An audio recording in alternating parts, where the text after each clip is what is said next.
Now? Are you filming now? You know, Donald Barthelme has this great essay called On Not Knowing, and he says a writer is that person who, embarking on her task, has no idea what to do. So that's the fun thing, is to say there's some kind of energy that I'm manifesting as I'm writing line to line, and it has a larger form, but to know in advance what that form is would reduce it.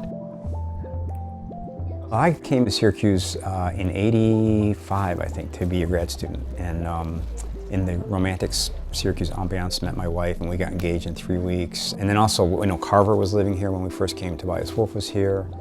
I just kind of loved walking around here because every square foot of this campus has, you know, memories like that. George Saunders, nice to meet you. What's the issue? What can I do for you? What do you need? No. I teach here at Syracuse University, write short stories, and that's pretty much it.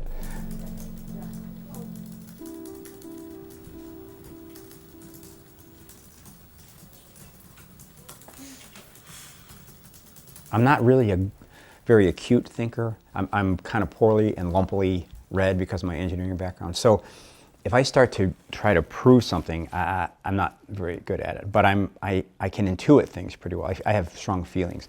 The thing I get really excited about is dramatization. You know, when you take a human situation and make it come to a boil. You know, I'm not a violent person, and it makes me uncomfortable actually. Sometimes I'll go do a reading and meet so many nice people, and then you get in front of them and you're like, I'd like to read them something nice, and I don't have much of that. When I was, I think in 7th grade, my dad was on a business trip, and he took us to see Dirty Harry. He kind of hadn't realized how violent it was, but I remember 7th grade watching that movie and kind of being terrified, but also really exhilarated by it, like, oh wow, that violence has power, you know.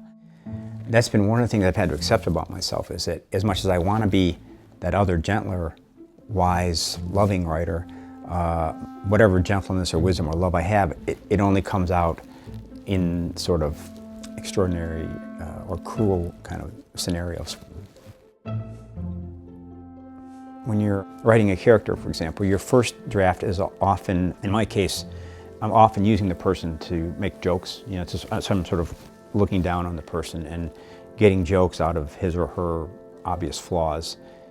Then what happens is you have to somehow, in this revision process, bring them up so they're not so far below you, and ideally so they're right even with you.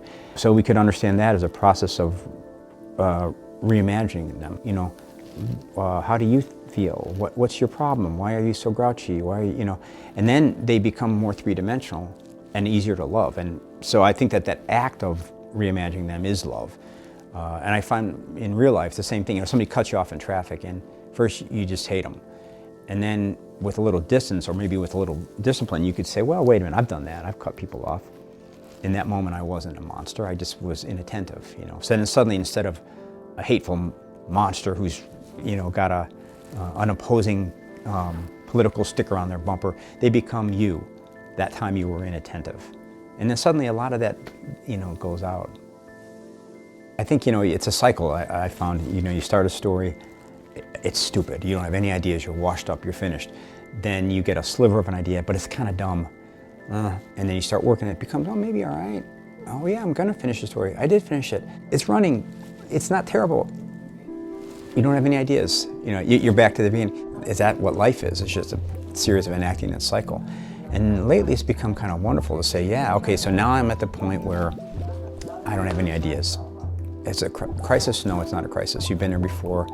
And maybe even you could enjoy that moment when you are bereft of ideas. Maybe you could enjoy the moment, which happens for me a lot, where I'm stuck at page 12, and I've been stuck there for a long time, and it's embarrassing. Maybe you could actually enjoy it, and then the goal would be just keep enacting that, live to 190, and, you know, put the period on the best story ever. But actually, the deeper goal is to be more loving, more courageous, more accepting, more patient, but also less full of shit. You know, so in other words, to be able to really step up to the beauties of life and the horrors of it without any kind of flinching, and really, for once, open your eyes and see it. And then if some of that could get into your work, that would be a plus.